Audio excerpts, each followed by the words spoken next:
Okay, ladies and gentlemen, we welcome you back on the show. We've got Carl Zha with us on a special episode, a one that I've been waiting for a long, long time. So, a monster ship, the Fujian, has been commissioned into the Chinese Navy, and we want information on that. For that, Carl Zha, how are you? What's up? Hi, Ali. Good to see you. Yeah, good to see you too. So, this Fujian has been finally commissioned. We saw the commissioning ceremony. It is a big, big ship. What dimensions, what specifications do we have of the ship? So it's basically comparable to the most advanced U.S. supercarrier, the USS Ford. They are about the same size. It's a slightly smaller, uh, but overall dimension is about the same. And they're also very same in the way that they're both have electromagnetic catapults. Because traditional aircraft carriers, they use steam catapults, like Top Gun when the launch of plane and there's a lot of smoke, a lot of steam coming out. Um, that is a traditional steam catapult. Uh, for China, this is also a great leap forward because the first two Chinese aircraft carriers, they have ski jumps. They use a ski jump to launch the aircraft carrier. They actually didn't use catapults. And the limitation of ski jump is that, well, first of all, they inherited that design from the old Soviet model because the very first aircraft carrier China got was a the Hulk of the old Soviet aircraft carrier. That was Varyag. That was yet to be completed. It was sitting in a shipyard in Ukraine when Soviet Union collapsed. So China bought the Hulk because they stripped everything inside, all the electronics, all the weapon systems. So they sold the Hulk itself for China ostensibly for scrapping, and United States actually through Turkey has obstructed the whole passing through the Strait of Bosphorus for hold up for many times, and eventually the ship landing in China, and previously China has purchased several aircraft carrier Hulk from former Soviet Union. They all got turned into amusement parks. Um, and they still some of them still exist in China, but for this particular one, Variac, they China re- took it to the Dalian shipyard, retrofit it, put in the weapon platform, and that became the first Chinese aircraft carrier, Liaoning. And then following that construction from the expertise that Chinese engineer have gained, they built a domestically produced sister ship that was was Shandong. That was Shandong. But both Shandong and Liaoning, they were ski jump aircraft carriers. So they don't have catapults. So they use the slope of the on the bow of the ship for the plane to take off. Now the disadvantage of the ski jump is because the plane had to take off with its own power and leveraging the ski jump the slope, there's a limitation on the weight of the aircraft carrier that could on aircraft that could be launched from the ski jump aircraft carrier. um, and this presented a problem because the Chinese naval uh, latest Chinese naval aviation, they are designed to carry a lot of weapons, right? And when you have to reduce weight, that means you actually have to reduce the number of weapons and missiles a plane could carry in order to take off on an aircraft carrier. So it was kind of a compromise, and this is why for their third aircraft carrier, the one that you see here, uh, the the the Fujian aircraft carrier, you can see it's flat. It's flat because it no longer has a ski jump. It's using, but China is skipping the the steam catapult phase and going straight to the most advanced electromagnetic catapults that only exist prior on the USS Ford.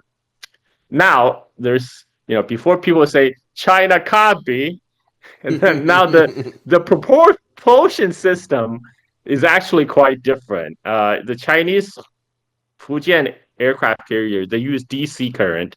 The USS Ford, they use AC current.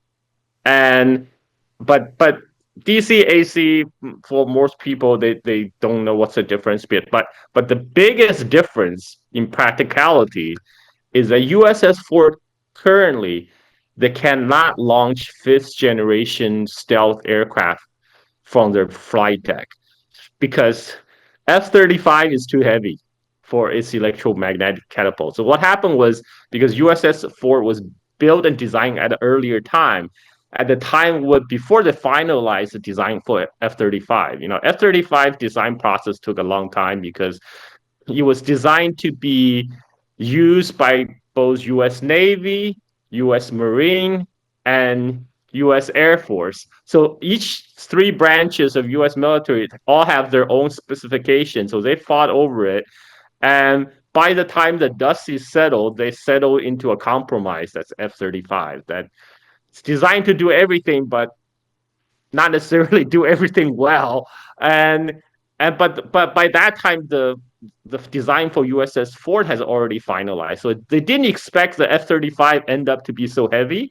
So the original electromagnetic catapult system on USS Ford cannot launch F-35 because it's too heavy. So now you can simply only launch like the older generation, the fourth generation aircraft like F-18. U.S. The U.S. other U.S. aircraft carrier can launch F-35, but again they use steam catapults, older technology. But Trump, perhaps realizing the limitations, he actually gave a talk saying, electromagnetic catapult, that's all bogus. We should go back to steam. We should like 100% steam. So the joke on the internet is that Trump is going to be the very first steampunk president, right? He's going to pursue the technology tree of steam to its very conclusion. Because I think it's because Trump was born in a different era. His peak years was in the 1980s. The time of Top Gun, when the Top Gun movie came out. The Hollywood image is the F-18 get launched with the steam catapult on the USS aircraft carrier, and there's a lot of smoke, a lot of steam, looks really good on screen. So that's an image that's stuck in Trump's head, right? So Trump think, okay, we gotta stick with steam. But the real problem with steam is that it's really hard to adjust levels. Because when you there's a lot of mechanical things going to a steam catapult, and it's really hard to adjust because for different aircraft or different weight, you have to calibrate for different aircraft. It's like a whole lot of works. Whereas when you go electric, with electromagnetic catapults, I mean, you just adjust the power. It's quite easy. It's just on a sliding scale. It's a lot easier to calibrate, and that makes a big difference in real battle situations. Because real battle situation, that 10-15 minutes that you need to recalibrate your catapult, that could be matter of life and death. And this is the advantage of electrification and electromagnetic catapult. But because China's Fujian aircraft carrier was built and designed later than USS Ford, they could leapfrog by adopting the latest technologies. This is why Fujian was able to successfully launch China's fifth generation stealth aircraft carrier, the J-35. We already saw the takeoff. So after the sea trial, after they were able to successfully launch J-35, now the PLA Navy have finally commissioned the the Fujian into service. This is a video. That's the video Yeah, that yeah, we before saw we go into the when Xi video, Jinping. Okay, I've heard okay. that President Xi Jinping took special. I mean, he gave special orders for the catapult. Yes, yes. So the saying, well, I mean, this is kind of I don't know how much that is confirmed, but there is uh, a story that's circulating online that's saying the reason Fujian design took so long is because midway, Xi Jinping personally intervened and said, "We don't need to put steam catapults on this aircraft carrier. Let's put the latest electromagnetic catapults on it." And that's why they had to go back to the drawing board and to the credits of Chinese engineers, they got they got it done. And of course, associated with that story is because Xi Jinping, a lot of people might not know this. In his younger days, in his 20s or 30s, he was actually a PLA officer. He was actually a Oh. legitimate officer in the People's Liberation Army. And Xi Jinping served as a personal secretary to then the Chinese naval commander, Admiral Liu Huaqing, who was famous in China for having taking a trip to the United States in the 1980s and got on board of then U.S. Aircraft carriers. But at that time, China has no aircraft carrier, right? So there was a famous photo of Liu Huaqing kind of leaning over, peeking at the equipment, the American equipment. And Liu Huaqing was very adamant after he came back to China, says China must the Chinese Navy must have its own aircraft carriers. So it's very likely that Xi Jinping was influenced by his own experience serving as a personal secretary to then the Chinese Admiral Liu Huaqing. This is why he had to pay close attention to the development of the latest Chinese supercarrier Fujian and took a personal decision to a design decision basically to use the latest technology electromagnetic catapults. So this is so this is now this is so compared to the USS 4. I mean USS 4 can still accommodate more aircraft, but the problem is they can only host older generation, fourth generation Mm. fighter jet, whereas um, the Chinese Fujian aircraft carrier, they can launch the latest fifth generation stealth fighter J-35, which just entered into mass production recently. And so this is why I think we are seeing those leaked Pentagon reports. They're saying, okay, maybe we should deprioritize containing China because they're now realizing it's going to be a very tough job to contain China now in 2025. So, what I was asking, forgot, man. Wait. So yeah, this is powered by the. I've heard reports that this was powered by diesel or something, and Yeah, yeah. So this is because like the Chinese engineers they do step by step. So the first three aircraft carrier, Liaoning, Shandong, and this one Fujian, they're all conventionally powered. And because they first have to get used to building aircraft carriers, so learning the tricks, and then for the next aircraft carrier, which is under construction right now, the Type 004, um, it's going to be nuclear powered. So the and next Chinese carrier that's going to be rolling off the docks is going to be nuclear powered. They're currently building it right now. what does the global score of aircraft carriers look like? How many does America have? How many does China? So on paper, United States has the most aircraft carriers in the world. They have about 11 or 12. But but there's an important but. Most of the aircraft carrier are near retirement age. like Nimitz class. Many of them are due to retire either this year or next. And a lot of them can't even sell. So at any given moment, the actual number of aircraft carrier that U.S. can deploy abroad is about four. It's about four. Four. Mm. So whereas China now already have three aircraft carriers, and they're on their way to build the fourth aircraft carrier group, and and China currently is the the Navy with the second largest number of aircraft carriers after United States. And after that, I mean, like Russia has one aircraft carrier. Even Thailand has a aircraft carrier, but it doesn't have aircraft. It's used for helicopter as a helicopter platform. And Spain, UK has two aircraft carrier. One U.S.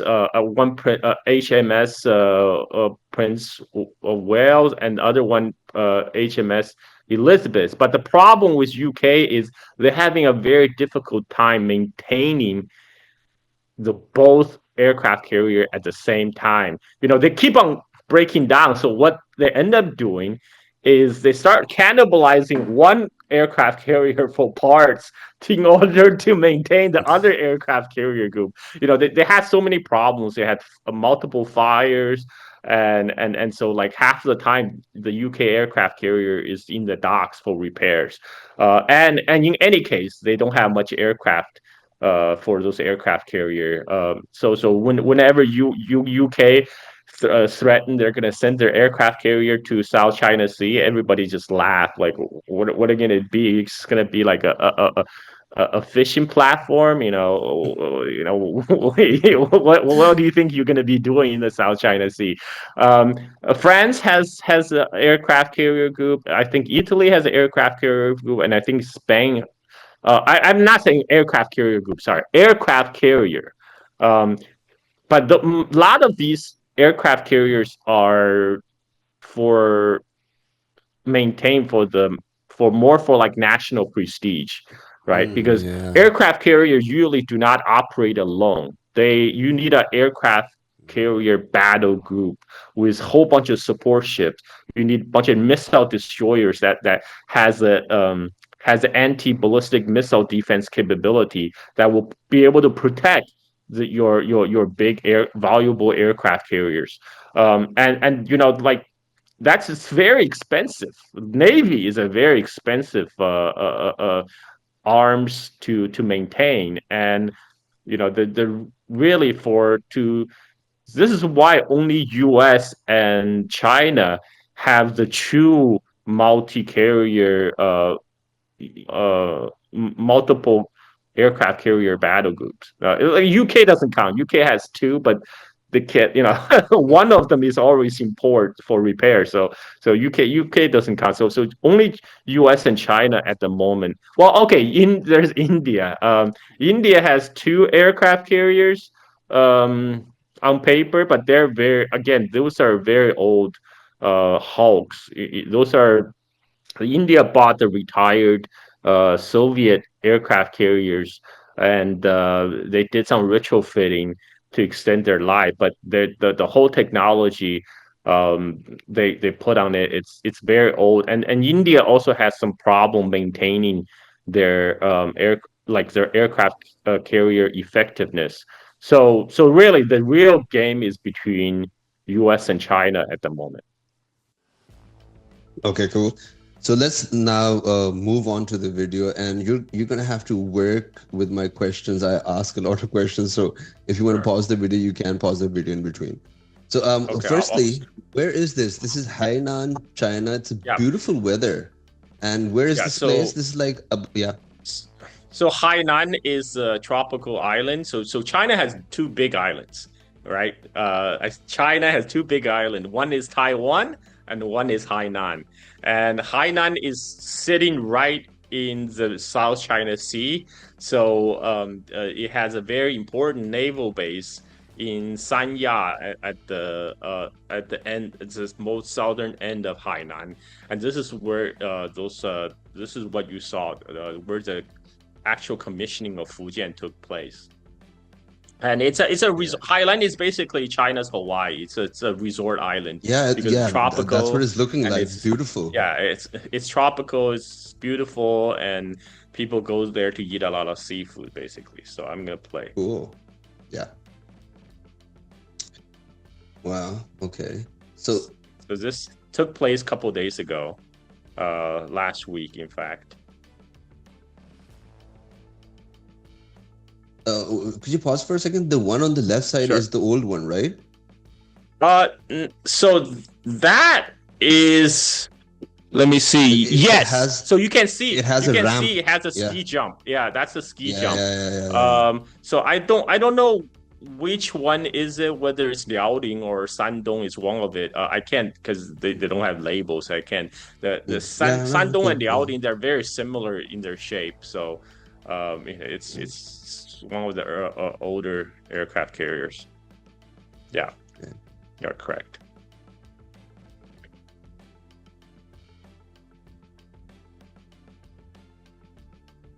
Because the discipline of the Chinese Navy and the army was seen at the parade as well.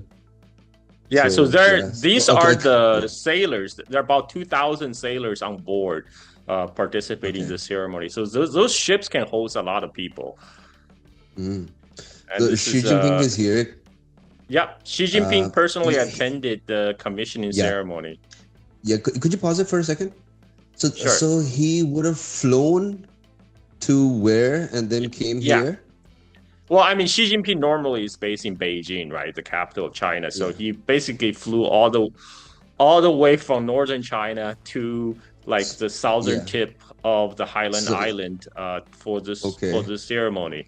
Because, like I say, Hainan is a very important Sanya Hainan is a very important Chinese naval base because he provided the kind of power projection toward the entire South China Sea.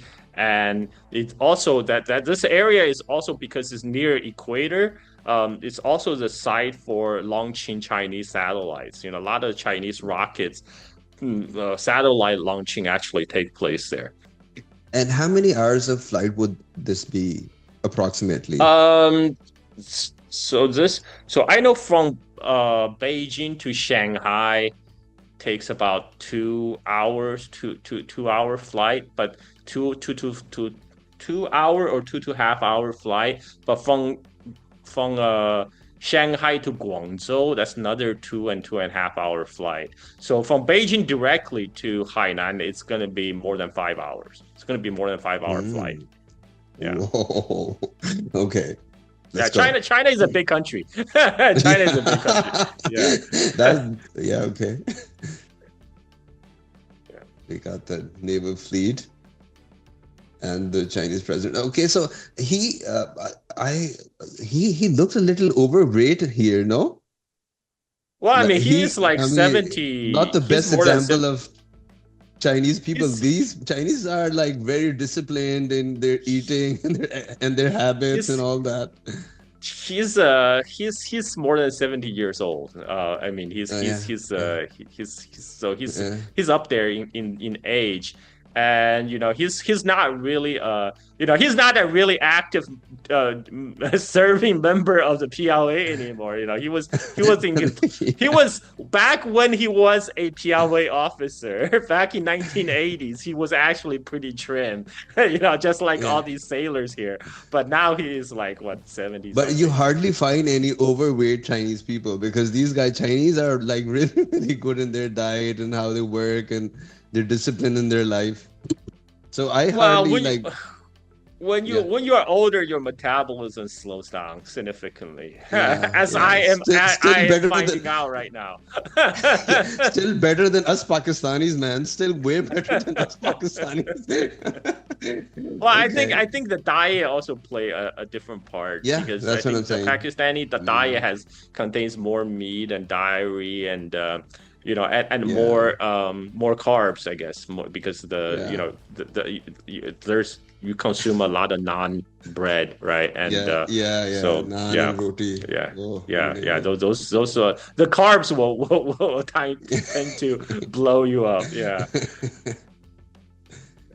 Okay. I heard this. Can you hear? Can you hear this? Can you hear Here, this? What what? are they saying? Are they Oh, like they're the playing national the anthem? Chinese. They're playing the Chinese national anthem. Yeah, Okay, okay, that's a okay. that's a Chinese national anthem called the March of Volunteers. Actually, it was written during World War II, during the Japanese invasion. So the lyrics of the song is literally the Chinese nation is facing its most dangerous moment. Everybody must rise up. Anyone Oh, who does not want to be slave, rise up, rise up. oh.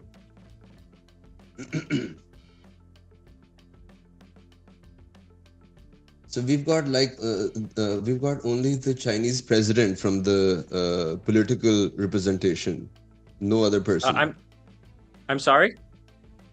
We only had the Chinese president from the political representation, no other person.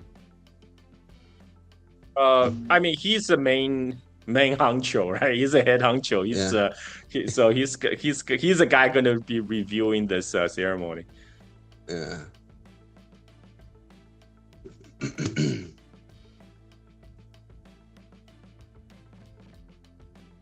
Wow.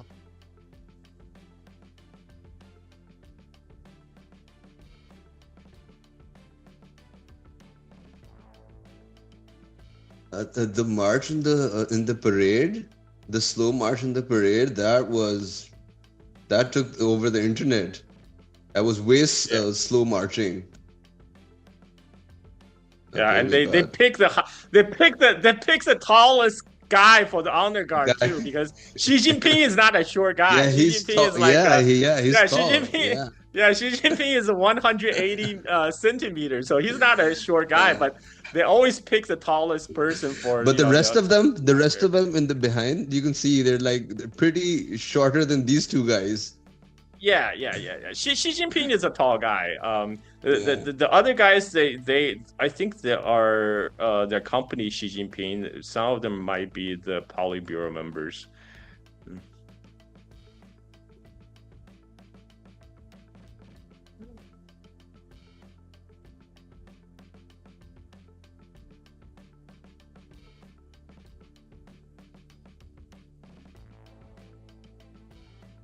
So Xi Jinping is handing over the flag to the captain of the ship. So this is a part of the kind of ceremony.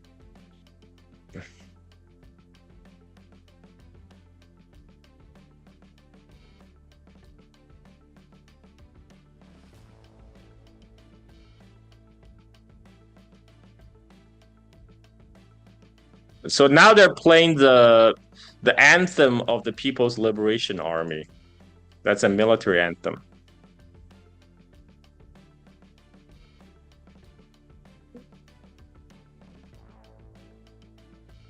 These guys look like the engineers or Those something. those are also fellow Politburo members. So there's like nine, uh, or is it nine? Is this still nine today? I think there's seven Politburo members who are forming the highest committee that basically rule over China. Mm. This is actually a big, big day.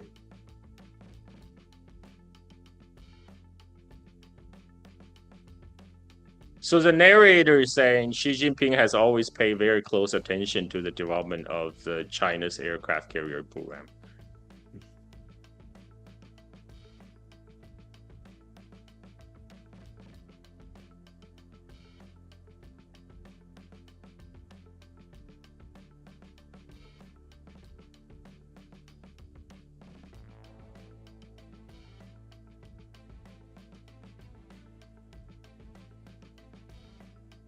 Yeah.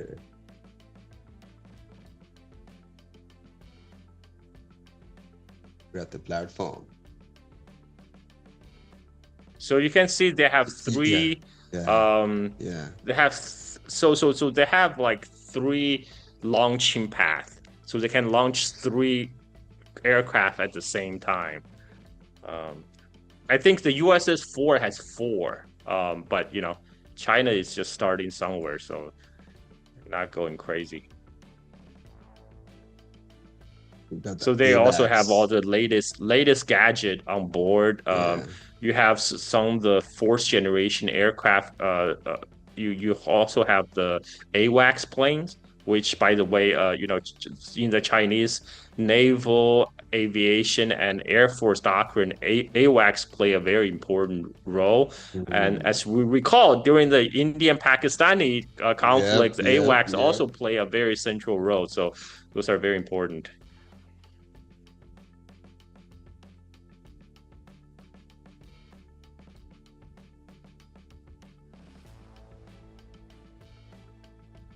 That's a AWACS. That's a big AWACS plane. He's having a talk. And all these planes are now, all these planes are indigenously produced in China.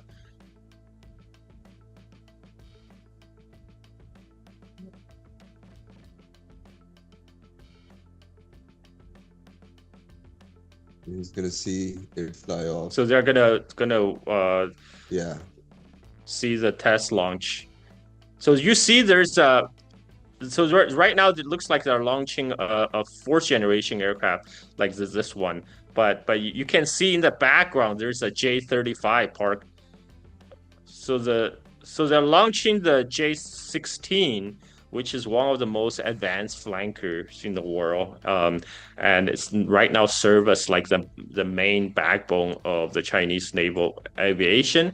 But there's a shot of right here. There's a shot of Yeah. J-35 just sitting there in the Yeah. background. Yeah, so that is going to be So the you can also future see the of. catapult here. The Yes, on the right. yes, Yeah, yeah. exactly. You can see the catapults on the deck.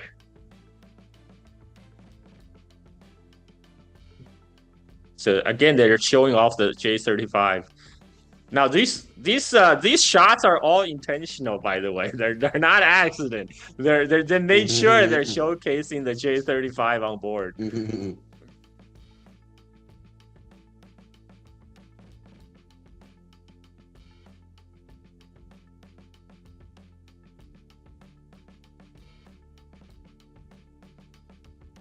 So that the guy Xi is meeting, he was a test pilot. So Xi Jinping is saying, Oh, yeah, it takes a lot of courage to be a test pilot, courage and skills. that's You say you're all heroes.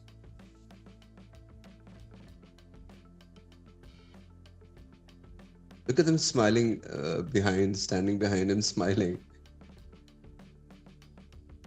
So So these this people actually with a gives a different lot of yeah, yeah, go yeah. ahead.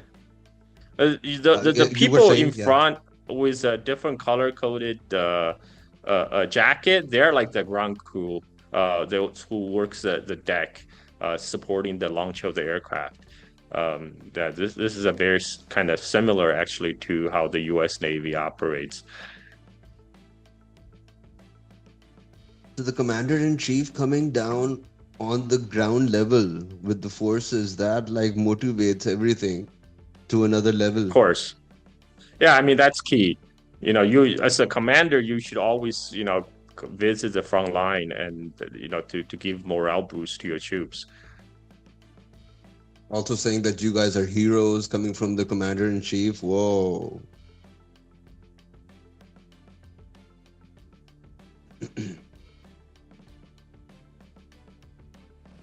So so they're inside the island, the control room of the island on the ship, Uh, and the one talking to Xi Jinping, she's the flight controller. She guide the plane to land.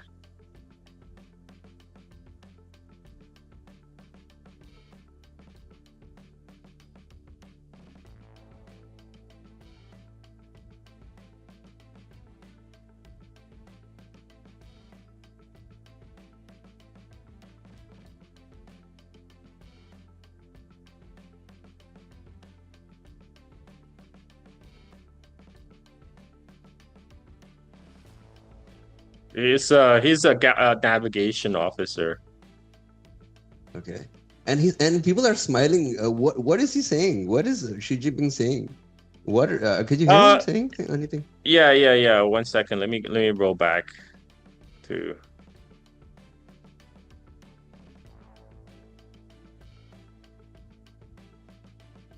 Uh, so Xi Jinping said, "Are you used to work in the other aircraft carrier group?" And he said now he's transferred to the Fujian aircraft carrier. And Xi Jinping is asking what kind of radar you're working with. Then he said that's a radar he's responsible for, which is used for navigation.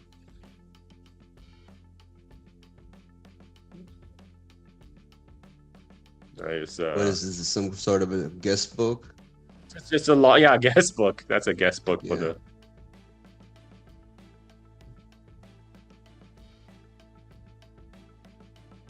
Everything is pretty new, like shining, So this button is shining, and everything shining.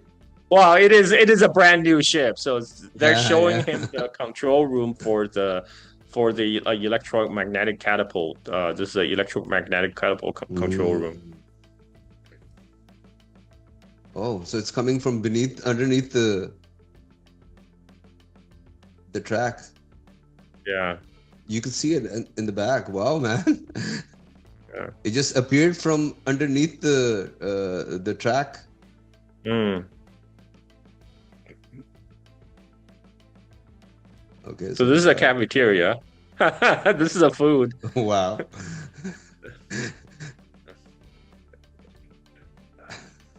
Now There's everyone's their smiling more. dormitory. Yeah, so he's inspecting their. uh, So he so said I read they somewhere they that yeah. maintain their. He said they maintain their temperature around 26 Celsius. That's actually pretty high. I prefer 26 Celsius myself, okay, because I don't sleep with my clothes on. But for people fully dressed, 26 is actually kind of high. But again, Hainan is a tropical Yeah, zone. Maybe yeah. they're trying to save power. Everyone is pretty happy. Good day today.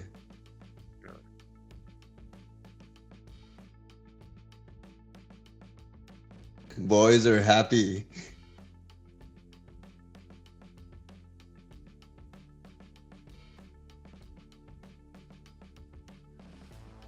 Still thinking about they're setting their temperature at 26 Celsius. That's like my auntie in China. My auntie always set the temperature really high at 26 Celsius during even hottest summer. Like the AC just stuck at 26. Anyway.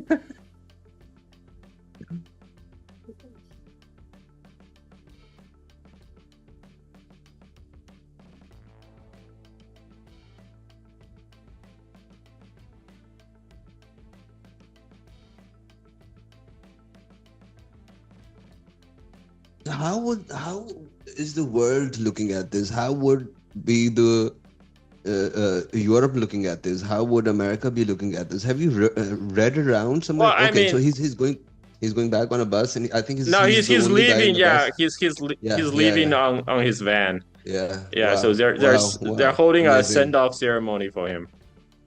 Yeah. Yeah. So there he goes. Yeah. Here it is.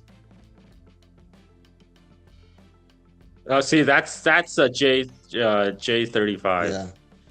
That's a J35 take. This is a J16.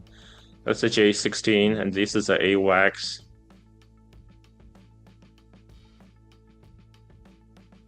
So you see, like these different aircraft. They're different shape, different size, and the advantage of electromagnetic catapults, you can very easily calibrate for the different weight class. Um, so.